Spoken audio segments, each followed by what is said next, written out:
Hey, welcome to the show. It's great to have you. I have Travis Johnson here. He is an artist. He specializes in new Black folk art, and he's going to talk to us a little bit more about his artwork, his art practice, and advice he has for upcoming artists. Behind us, we have a few of his works on display as well here at Mates Gallery. And so, yeah, Travis, could you tell us a little bit about yourself, your art practice, and the question I'd like to start off is who how would you describe yourself right now as an artist? In So this very moment, right. not the whole everything, but just like in the very Yeah, yeah. Now I'm doing a lot of teaching. So I'm thinking and I'm doing a lot of drawing. So I'm letting those things influence my work. And like a couple years back, I was doing probably more sculpture. And then now I'm at a place where because I'm teaching painting and because I'm teaching drawing, I have stacks and stacks of drawings that keep happening and keep materializing themselves in the studio. And I'm thinking deeply about drawing and line and form. So I think I'm circle back to the fundamentals, okay, if that makes okay. any sense. Yeah, Yeah, yeah. yeah, that's cool. And that's one thing I'm learning in my own art practices.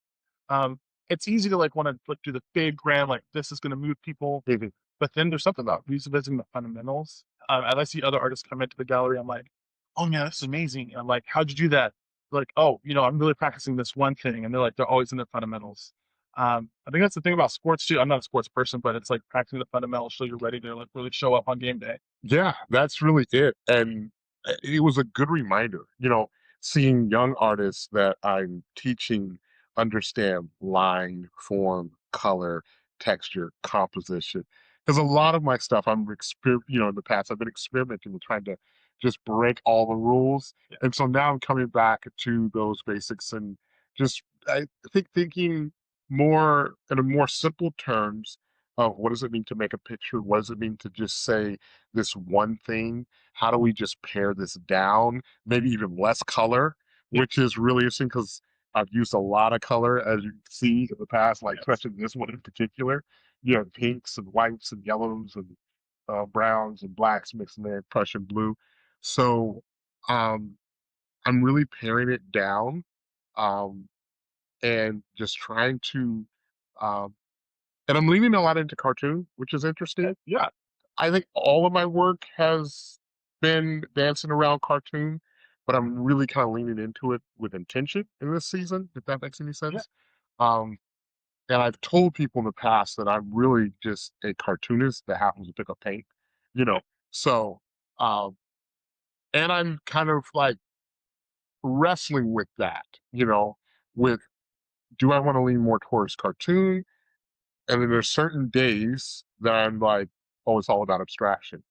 And certain days it's about not even the representation type of art, but just materials. What is this material doing? But I kind of been doing these maybe smaller loops back to the cartoon. I love it. Yeah. And I like how even within the cartoon motif, you see, well, sorry, even with the cartoons, you see the same motifs kind of pop up throughout your artwork. Can you tell me a little bit more about just some of the themes that people see when they look at your artwork or that you revisit as an artist? Yeah, right. So the desert always comes through and the cactus and then black bodies in the desert, which to me is an interesting thing because where do we assume they are at, black folks, black people, Yeah. country black folks, which is where I come from. Hmm. And my dad chose to go to the desert. And so as I sit and reflect on our years in the desert and how much the desert like impacted me, that's what comes up. And it's kind of weird to paint or I don't know if weird is the word, but it's interesting to paint the desert while I'm living in the Pacific Northwest. Yeah. All these green trees and to paint this very barren tundra and that Mojave landscape, as I think about the horizon line. And I always include it into, sometimes I include, sometimes I don't, but a lot I'm included in it, dropping these cacti in there. Um, so that I'm letting that influence, and I'm still trying to figure out what that is. Like, Yeah. I'm still trying to understand my own relationship to the desert, why I'm so fascinated about it. Yeah. Because how I paint is very intuitive and very just not a lot of planning. except for recently I've been doing some sketching. But how I create most of the time, like 99% of the time, is sit down with a blank canvas and just start putting marks, and then oh, the desert kind of comes out, and oh, the rabbits, and oh, the ravens, and oh, the trailers, and all the land, and all the all this country. Like my dad was Midwest, Mhm.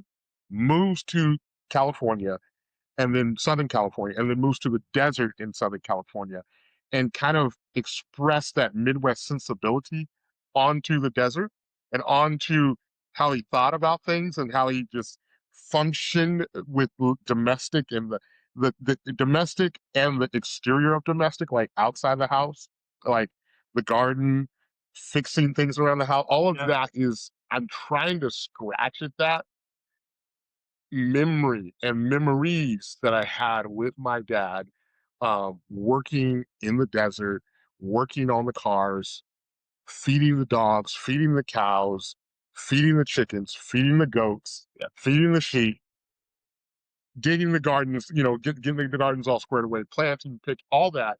I'm trying to, but I haven't done any garden painting. That would be interesting. Yeah. Desert garden paintings Yeah. with a black little aesthetic. Because those are so unique. Like Yeah, the way gardening's done in the deserts right. from Southern California. I know when I look at your paintings, and also having lived in the deserts of Southern California, there's something about the deserts of Southern California and my mindset than when I'm up here in the Pacific Northwest. When I'm in the Pacific Northwest, it feels a little claustrophobic because you even have the trees in the wilderness are just on you. Whereas when I'm driving through the desert on my way to like Vegas from Bakersfield, it's just open land, and I feel like my imagination is just open. It can breathe. It's just like what's on the horizon. Like you have to even been a story, so it's not boring as you try and get through the drive. Through the drive, and I think that's what I'm trying to say is like you have to be creative if you're going to be in the desert. Um, and yeah, I think for me that short time, well, the time I lived in Bakersfield and then also driving through, my imagination had to grow. It's just like we need to create a story or an idea or a Yeah. paint series or man, look at that horizon line, like how the sun's setting or rising, just to survive. Yeah, Yeah. that is a big part of living in that tundra and on that land is the open vastness of it, and you do have to create like as we grew up in the desert, we didn't have there was no sidewalks, there was no street signs, there was except for at the end of like a long road, but there was no like street lights, there was no curbs. Um, so you're just there on dirt roads and in the dirt and around all the cactus and the animals, and so it changes your whole nervous system, Mhm. you know, and it's quiet, and at night it gets so dark, and it gets so hot in the day, and it gets so cold in the winter, and so those extremes and those open portals, if you will, you do have to fill them. You have to because you have to sit with yourself in a different way. Yeah. Yeah. And so yeah, it's especially this one here, Desert Casita, and then even here, the second one. Both of those, like this one, and at the same time, I don't know where you got the image to paint it, but it reminds me of, just when you're stopping on the side of the road to get some gas in the middle of the desert, that might be the only like structure you see for miles. And you're like, how did this building, or you might see a desolate like building structure behind them, like because I forgot there was like a whole water park out in the middle of the desert that then dried up. And you're like, there has to be a story behind this in the middle of all this desolation that seems as if nothing has ever been here, and you find out there was civilization as you're going through. Yeah. Yeah, yeah, right. And so that's these. I've done quite a few of these. I do a lot of them. They kind of oscillate between these desert houses and um desert gas stations, which are like the same thing. And they're just these little like monopoly houses, little square, almost shotgun houses, and they're in the middle of the desert. And there's like they're all over the place, and people live out on them, and people like never develop the land. Because what are you going to do? Like, you can get a garden kind of going, and that's about it. You aren't going to really develop. You're going to clear the land a little bit, and you may put up a fence, but Mhm. it's going to be very sparse. And it's a very lonely, like visual aesthetic. This little house by itself. It's like, what is it doing? And they last forever. No one like they just there's a one building that we passed for years, and now it's finally gone. But I mean, I've seen that thing for like 28 years, right by the church at Baldwin Mason, just like a little shack as you pass the aqueduct. And it was just they built stuff all around it, but it just sat in the middle of the field, and it just sat there, and all that's where these images come from, is passing over and over little desert dwellings, and they're so small. They're just, 1 bedroom, 2 bedroom things, like Mm, living spaces, yeah, but they're not quite cabins because they're not done with logs or anything, but they're just like they're a little bit above a shack, you yeah, know? yeah, Yeah. And so I like them. I've come to love those kind of spaces and that to stay. yeah. Yep. There's something peaceful about that, again, to having it's not exactly, like, out in the desert, but, like, living up in, like, the Tehachapi area in the middle of nowhere in just, like, a cabin, like, there's some peace in there because, again, your nearest neighbor's probably half a mile away or not really trying to come out to say hi because they're so far away, and you have that peace to just kinda live and think. Yeah, I remember having a memory where my family, we thought we were gonna move into a neighborhood, and I remember the idea was completely terrifying to just walk out the front door, all your neighbors are there.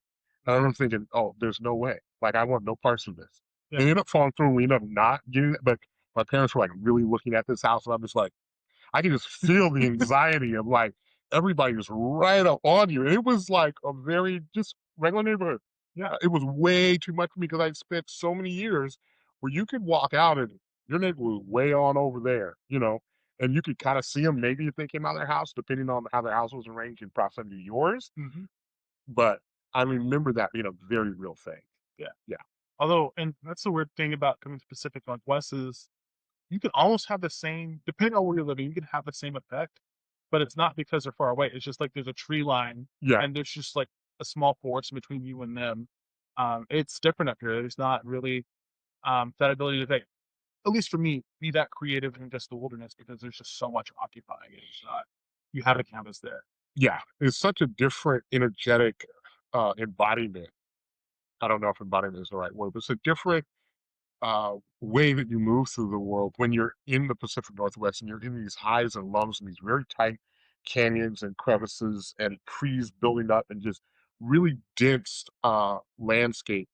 And you're I remember living in a apartment, and when you walk out, it was almost like a bubble of trees just covered. You're on the second floor of an apartment, and the trees just covered our front porch and our deck and everything. We were just in this little bubble of Yeah, trees, you know, and it's like you'll never have that in the desert. yeah, Everything's exactly. gonna be open as soon as you come out of a structure.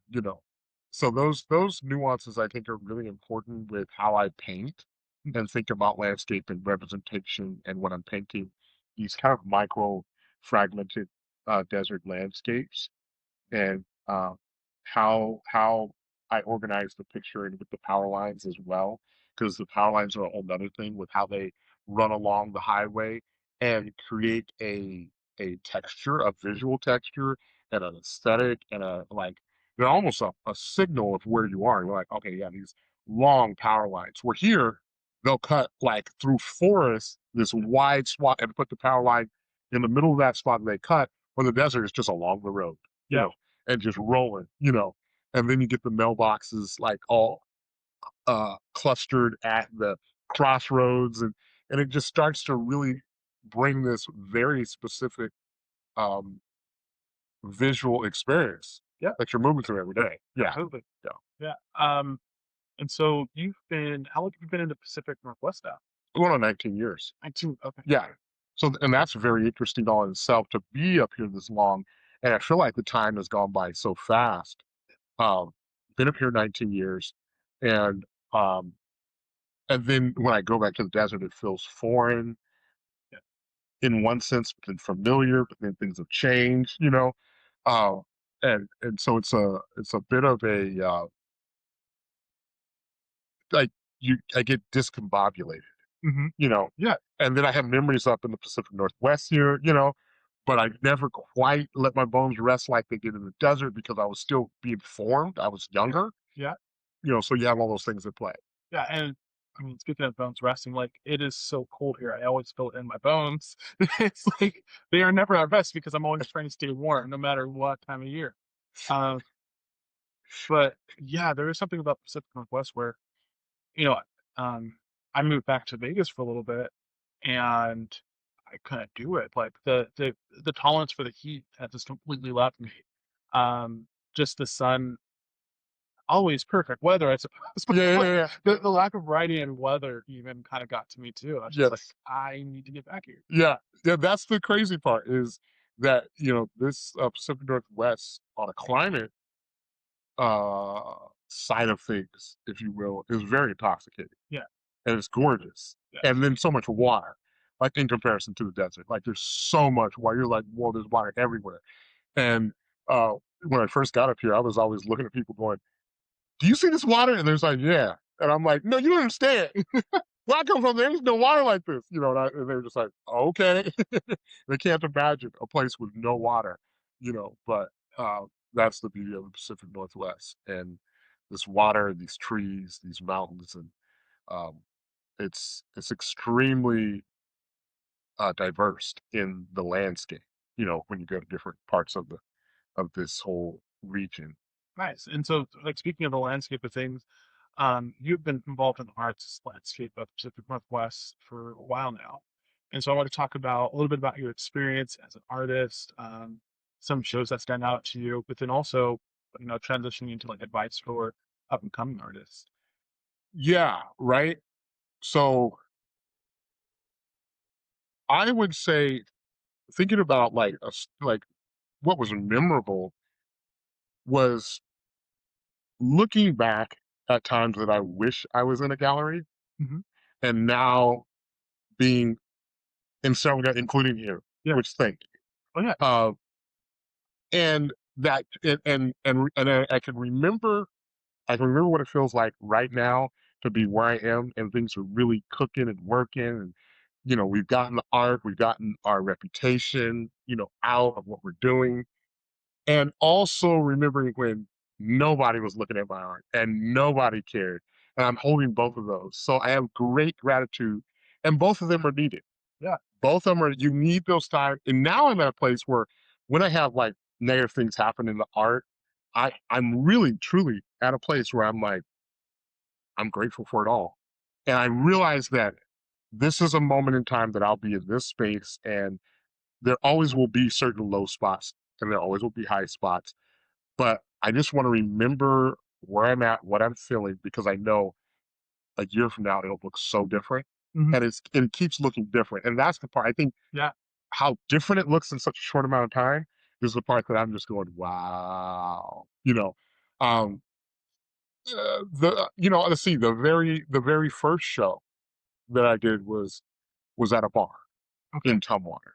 You know what I mean? Nice. Yeah. And my friend said, "Hey, man, they need your art." And he picked me up, went over there, and they picked out some art in a portfolio that I had, and it was all I had was prints, really, maybe 5 paintings, and they picked it out, and we put a show up, and that was the beginning out in Tumwater, Nice.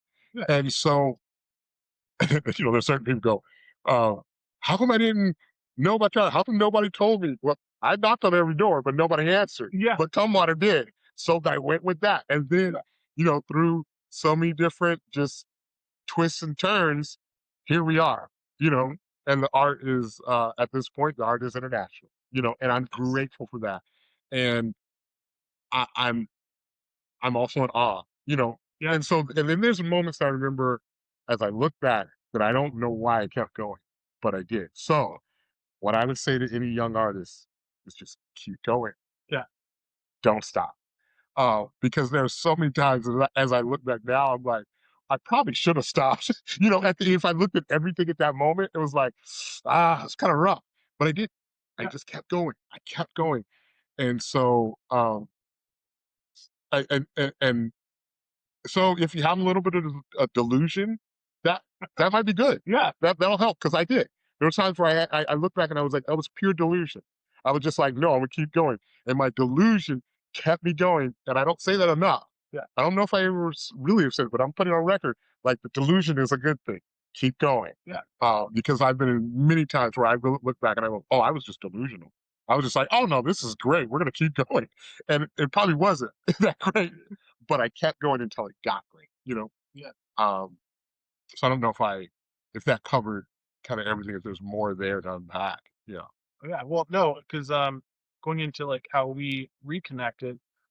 you were able to you took me under your wing as a mentor, which I am thankful for. Hell yeah. But that was my first show back in the arts. You know, I had completely, and this was like biggest one. I hadn't even left home yet, Mhm. but I was just like, okay, I'm kind of disenfranchised with the arts. It's just not. And then I came up here and I was trying to get back into painting, and then you saw my post and you're like, hey, I'll mentor you. And then we got to do the show down at the SPCC gallery. Yes. And then we did a couple of shows after that. Yeah, of And it just, for me, then after that, it just took off. And so I wanted to talk, first of all, thank you for that, course. but then also talk to you about, you know, mentorship, because I think um, oftentimes when we talk about arts, we're very focused on our own art practice, but not necessarily pouring into other people. I know I'm not the only person you've mentored, so I want to ask, you know, what does that look like, and how do you go about choosing a mentee, and being a mentor? Right. So I have to talk about mentorship, I have to talk about how I was mentored. Yeah, And I didn't know. Mentorship is everything. That is where it's at. I did not know. When I went back to school, I got several world class mentorships by chance, by divine. It was just meant to be, and they showed me the way. And what I got from my mentors, I got a ton of stuff downloaded in me, ton of stuff that I'm grateful for. But the main thing that I got, the main message, was how important it is to mentor others. So nice. with you, it was three people that I was looking at, you and two other people. They're all great. But I was looking at them first, and then I just saw your post with the golden paint in the Instagram story. And I was like, oh, this is this. That was, it was just clear. Yeah, So then I reached out. And I was like, hey, you want to do the show? And then one thing that one of my coaches told me is they said, oh, Travis, I tell, because I went really hard into once I got mentorship, I listened to everything and said, and then I go do it. And I do even more. And that's the key is it doesn't really matter who I pick. Like it's no magic in the picking, but it's in the person. Like you just went and got this thing. And you had this ability to, I don't know if I've said this, I've said it to others, but I don't know if I've said it to you. You had this ability to, when I would show you things, you like, you were already working, you would listen to it, absorb it, and then try it. yeah. And then you would get better and better. And like, I still have those first paintings you did. I have pictures of them. Yeah, So, I so just found. right. So if we took those and then look at where you, and Yeah, it's like, not everybody does that. yeah, So many people will have a mentor. Sometimes people aren't ready to have mentors. yeah. Sometimes you can have an amazing mentor, but it just meets you at the wrong time.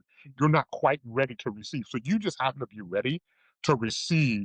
It was, the timing was just bigger than me. Yeah, So I could pour everything that I know into you, into anybody. And if they're not ready to just take it and run with it, it'll just fall flat.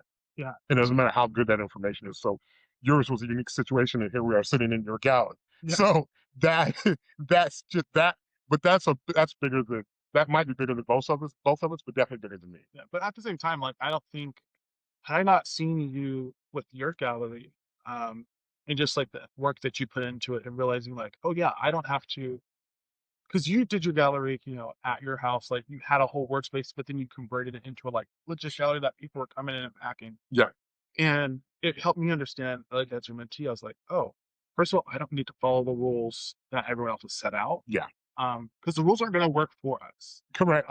Especially as artists, like it's not. Yeah, Um, and so it helped me to take that jump and say, like, you know what, I'm gonna figure out how to do it. I might not have all the tools right now, but like we're gonna build it. I can lean on you. Like I at least have a community that I can tap into. yeah, Yeah. and that is a very important thing to bring up. Is that, and that's the thing that scares probably everybody, even the artists in the art world. Everybody is scared of the truth that in art there really are no rules. Yeah. Like people say that and they don't even know how to contend with that. They say it in the academic world, like, oh, there are no rules, man. And then academic, then they'll screw up art in a heartbeat. They'll Yeah. they'll put all this formalness on it, all this stuff, and it's like, and it because that's what makes art so dangerous and so terrifying is there really aren't no rules. People say, oh, well, you want to.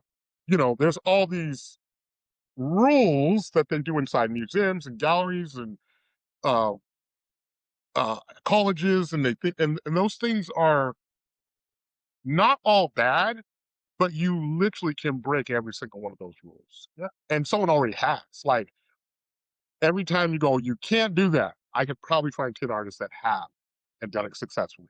And they go, we can't do that. I can find 10 artists again that have done exactly that.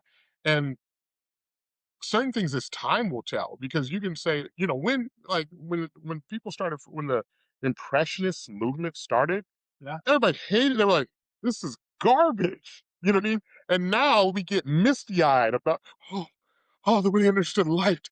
Oh, the brush. Oh, you know what I mean? Yes. Yeah. But when it first, and you can do that with every single movement. Uh, Dadaism. I always go back to that one because all it was a urinal in the middle of right, the room. right. That was yeah, from a hardware store. And I'm like, Mhm.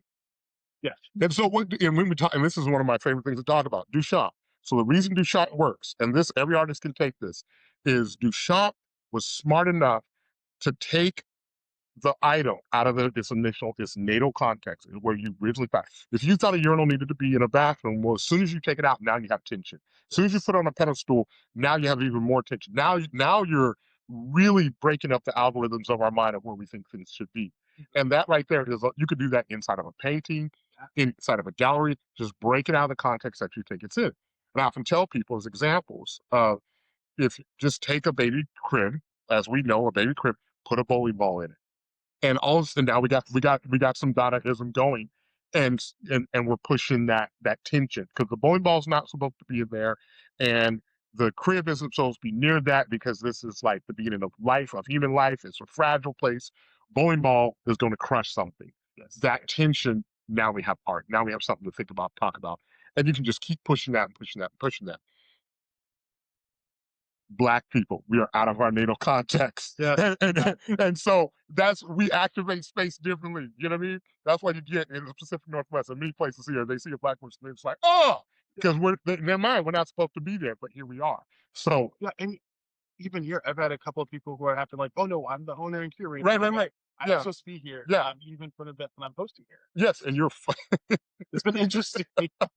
and you're functioning as, yeah, yeah, it becomes a performance Duchamp piece, uh, Yes. and just existing. So yeah, that's like, I think, an important thing to know, um, is uh, uh, the rules of art, that there are no rules, and we have to grapple with that. Hmm. There are plenty of discussions of what is art. Is this still art? Is this still art? This is just someone painting up, put duct taping a banana on the wall. Is Yeah. it still art? Yeah. This is someone who's has an invisible space, and they're selling you this invisible sculpture. Is it art? And it's like, someone paid for that invisible sculpture. So, you know, maybe it is, maybe it isn't. But it's our job to continue to find out, Hmm. continue to be curious, continue to uh, ask what if, ask why, see what happens. A lot of my students will, can I do this? I go, try it, see what happens. Yeah. Art is that safe place most of the time, unless you intentionally put yourself in danger. But most of the time, no one's going to get hurt. Yeah. When it comes to just materials and just paint, and just, as long as you don't eat it, Yeah. high quality paint, don't eat ever. Right. Yeah. I've in my teaching of paint classes, I've had some people consume some of the paint water. They've survived so far. Uh, but Might grow a horn later on somewhere. Yeah. but I'm protected. They Right. seemed I don't have any said that they They knew. You yeah. drank that water. Craziness. Just bringing that chaos to us. I love it. So I wanted to ask, Mhm. when it comes to your creative practice, um, in my opinion, it's insane because I've seen the way that you can churn out artwork and you work and you just keep it going. How did you build up the rhythm? What is your rhythm, and like how did you build up your rhythm in terms of as an artist? I got to give credit to Hofka, Michael Hofka, New York, Brooklyn, neo expressionist. Um, and I would watch him paint. And I went to him on Instagram, on the gram, and I was like, dude, excuse my French, I'll always put it on the fridge. But I told him, you don't give a fuck what you're doing. And he was like, no, it's not that I don't give a fuck, but I don't always know. So he would approach the canvas like a portal Mhm. and just let whatever came out. And he took the courage to do that. Yeah, So if I were to think, oh, I'm going to paint a cowboy, and then I'm going to paint a raven, and it would take me a long time. yeah, But I literally just take your brush, dip it in the paint, put it on the canvas, and then see what feels good. What feels good? Oh, pink feels good next to that. Put pink next to that. Oh, there's a rabbit there. Okay, well then now we have 1,000 rabbit paintings. You know what I mean? And someone needs to stop me, but there's yeah. no rules. I actually had someone come in who, their animal that represents them, is rabbit, Well, there we go. so, Right. like, I was just like, "Oh, you said rabbits are your thing?" Yeah, like, "Come with me." So I was like, I started pointing out all the rabbits and everything, Yeah. and he's just eating up. He's like, "Oh, this is insane, like, this I Yeah. have to come back." Yeah. So yeah, so it's literally that rabbits are like my icon, but I'll paint anything that I'm feeling.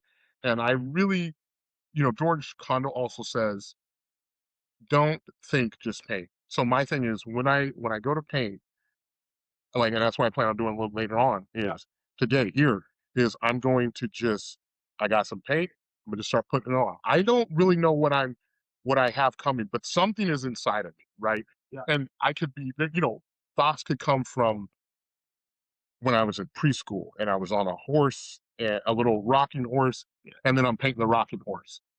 It could be fast forward to the first time that I burned my hand on some hot slag working with my dad. mhm, All those memories can.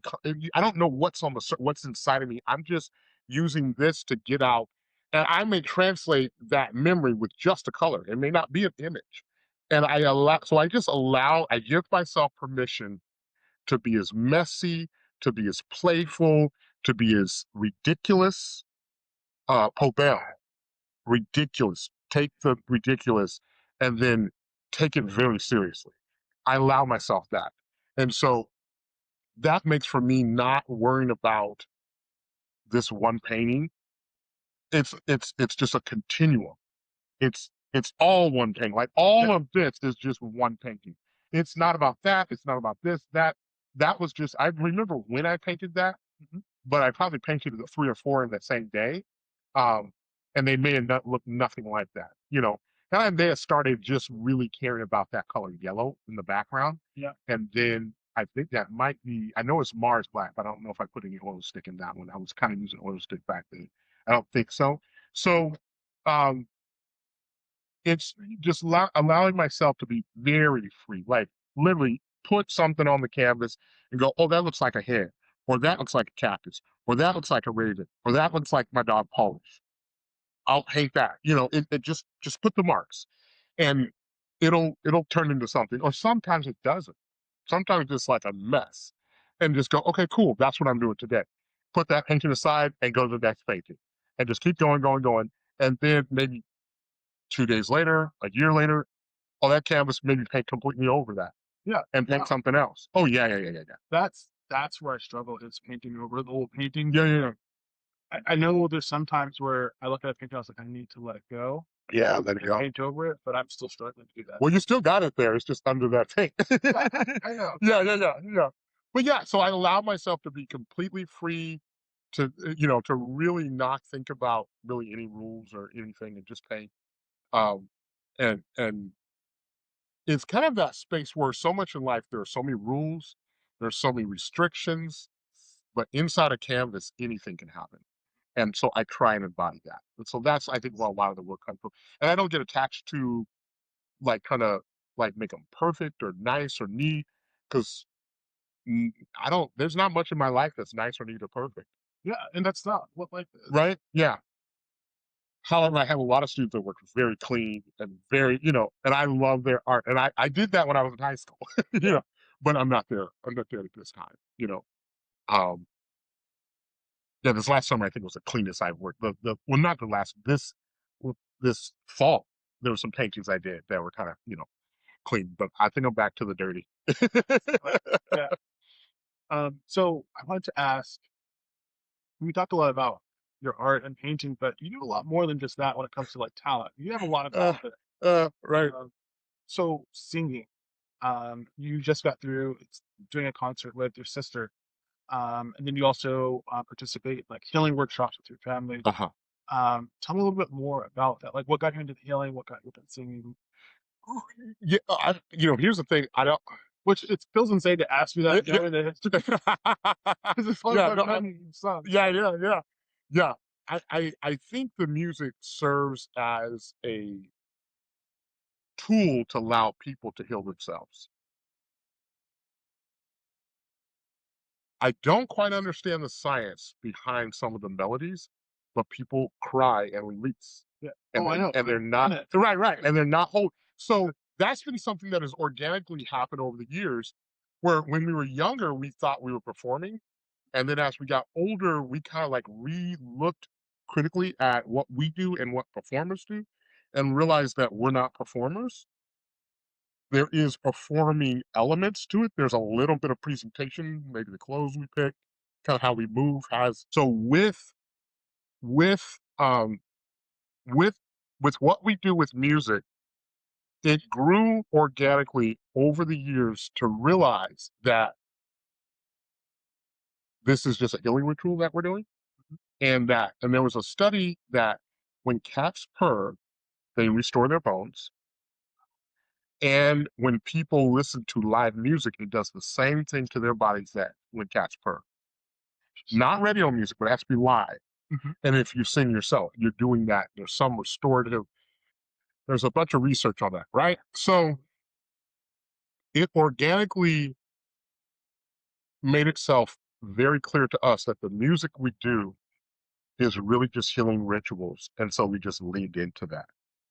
And um, so we're not trying to, we do want to get the songs right and get our notes pretty much right so that it's not a distraction to the person where they can receive it. Because if you just do really poor music or do it really poorly or not without conviction, people can feel that and it doesn't connect. But if you're completely sincere and you believe every note you play or sing and you believe it, they feel that. And that opens up a very beautiful scenario for them to have a somatic, emotional, mental um, restorative experience. Nice. Nice. And it sounds to me kind of like with art, you're kind of getting into that flow state, Mhm. into like what you're creating, um, to where you can like help.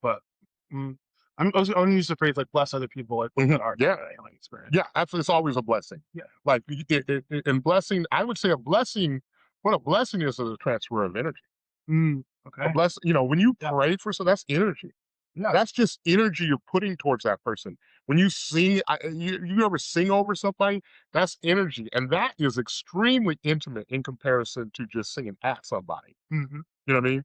So that's what we're we're looking to do when we do that. Nice. Yeah, and we're getting a sonic release and a body somatic release when we're singing. Um, so yeah, so it's a very long drawn out story how we started singing, uh, but it started in church and then it's moved out of the church, which I think was where it was supposed to go, Yeah. was to not be hindered or too constricted by the walls of the church, but just to the world. And that's what I'm noticing with some of the lyrics, how they're very globally minded. And I didn't recognize that until just like the last concert we did.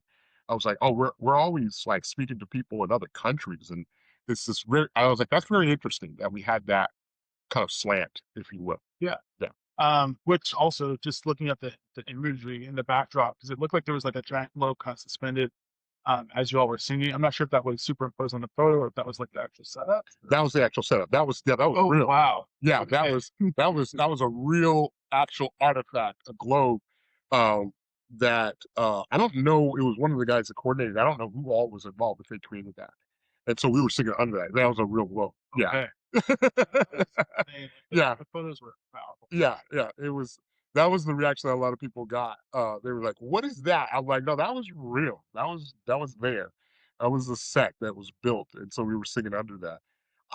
When I first heard what it was gonna be, I was like, "How heavy is this thing?" It was very light, But I was like, you start building props and you're just under that, you know what I mean? But it was not heavy at all. Well, that's But good. it looked great. It didn't look light. It looked, yeah, it was very, very powerful. And I was grateful and glad to be a part of that. Nice. Yeah.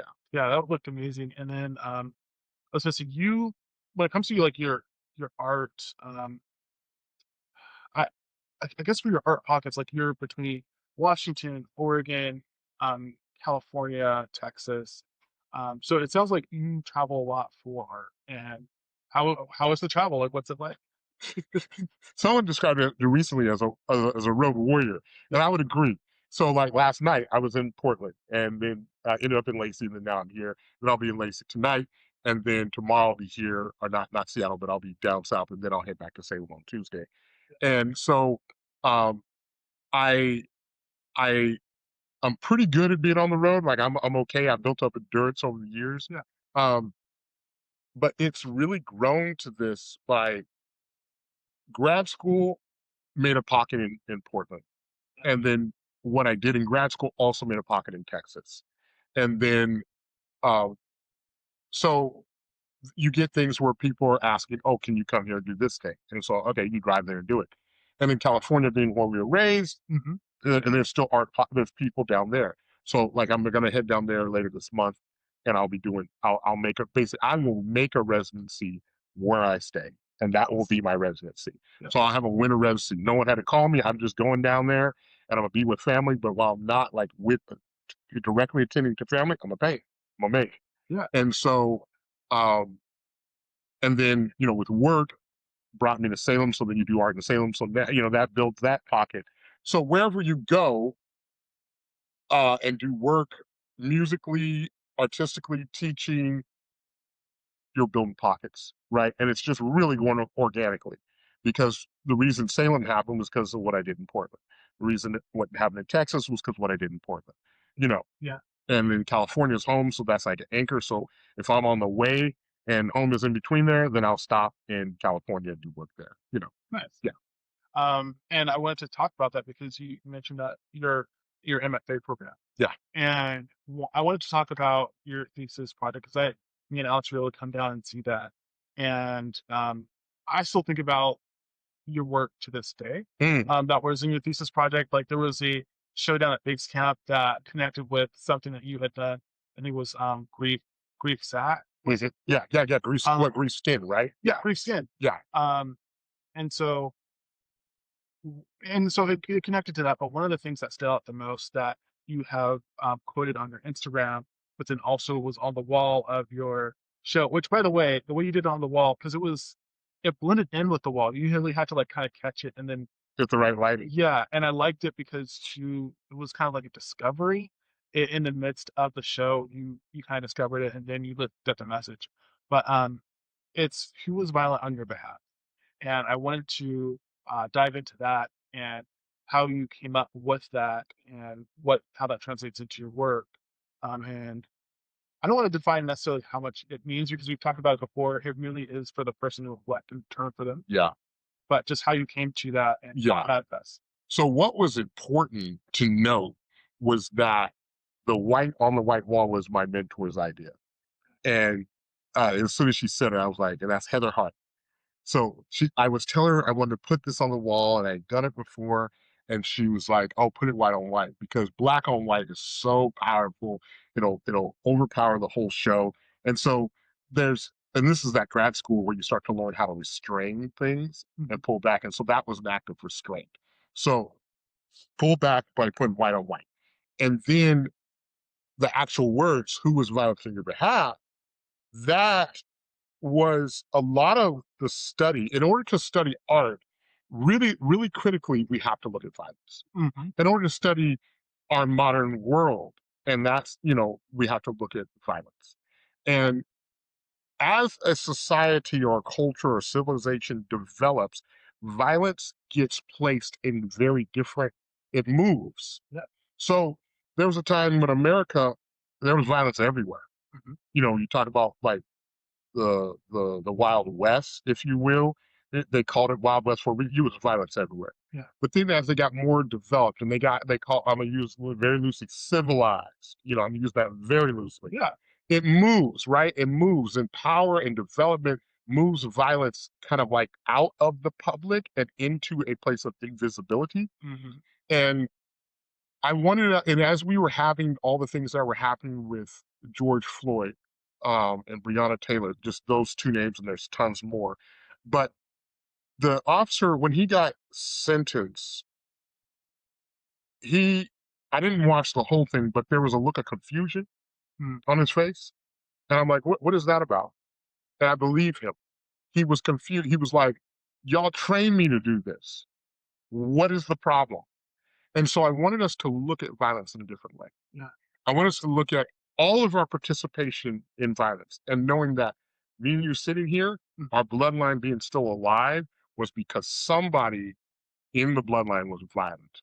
Because at some point, someone was trying to take that bloodline out. Yeah. And so it's a human condition. And so we're in a place where some people in our current culture can be really removed from violence Mhm. and other people can't. And I just wanted us to, but I didn't want to stand on the street corner yelling, who was violent in your behalf? You know what I mean? Can I get a hey? I didn't want to do that.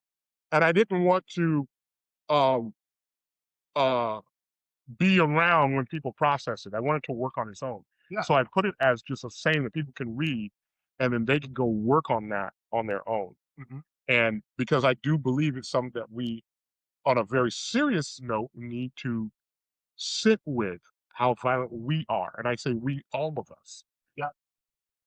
Different power structures puts us at whatever end of the stick, right?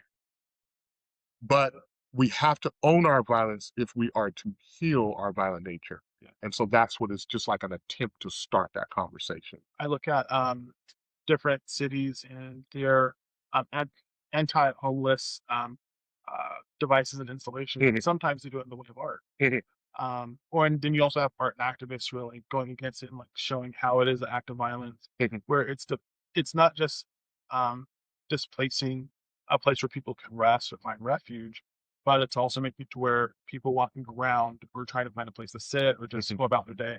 It's become difficult, and in a way, that's violence against the homeless, but then also those who everyone else, because then there's an aspect of beauty or just rest that they could have mhm. that's not there anymore, which is another. I think it's a way that we've abstracted the violence. It's not us necessarily going out and hitting someone over the head, but through policy and installation, it is violence. Absolutely. And you see that quite a bit in many different cities where they don't have to uh, uh, send a person out or and go hit the person.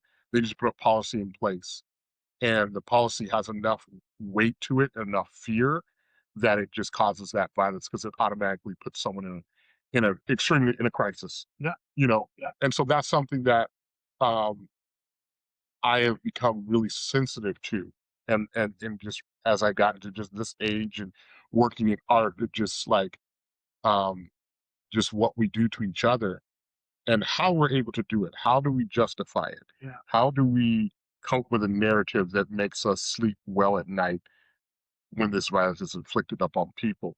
And um, and what has to happen to what happens to us when we separate ourselves from other people? You know, Yeah. um, and as I was younger, I didn't realize that empathy was a radical gesture. Mhm, mhm. I didn't realize that was radical, but it is radical in our current climate. Yeah. You know, um, and so we have to contend with that. We have to come to terms with that and decide how we're gonna move forward and make it not radical, and what that requires of us, Exactly. because it requires something of us. It does. Yeah. So, uh, my last couple of questions I'm going to ask you is, we're this is going to come out in 2026. We're wrapping up 2025.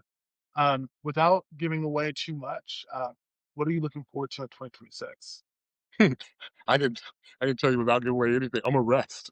Oh yeah. I'm a rest. I'm a rest, but I'm a work quietly. I'm not interested in doing a bunch of stuff publicly, Okay. but I'm a work quietly. And I've been telling people I need to sit with the color gray for at least 6 months Okay. and understand it. So I'm gonna pay. I'll still put stuff out on a regular, but I'll be working on bigger projects for 2027 quietly. Okay. Yeah, All right. yeah, I'm looking forward to 2027. yes, Although, I have a couple projects I might tap you for yeah. 2026, Let me know. depending on how Let me. things go on my end. Yeah, yeah. Let me know. I'm there. I'm there. So then the question that I use to wrap up um, every podcast, and I'm saying this realizing who I'm asking this to, and this is an insane question. You'll once you hear, it, you'll understand why. What song would you use to summarize your art practice? Realizing how like into music like you are, is there one song, and it doesn't have to be just one? The first song that comes to mind is one by Kamani Marley, and I'll speak the lyrics. So I can realize like you like Yeah, yeah, this song. yes, yes. No, this is the sums up. Yeah. He's like, if you're fucking with me, you're fucking with a ghetto soldier, and that's Oh, the line. So you can look up that song, and that's it. Like, love it. yeah, that's the song. That is the song. It's on the radio. On radio. It's on the album called Radio. Okay, Kamani Marley, and yeah, that is that song. nice. And I'll Yeah, have that song on the show notes so you all can listen to it too. there we go. But yeah, Travis, thank you so much for being here with us today. I'm looking forward to seeing what comes in 2027 and then just keeping working with you in 2026. Thank you so much for your mentorship. And I would not be here if it weren't for you Mm. investing that time into me. And yeah, thank you so much. Hell yeah. Yep. Thank you.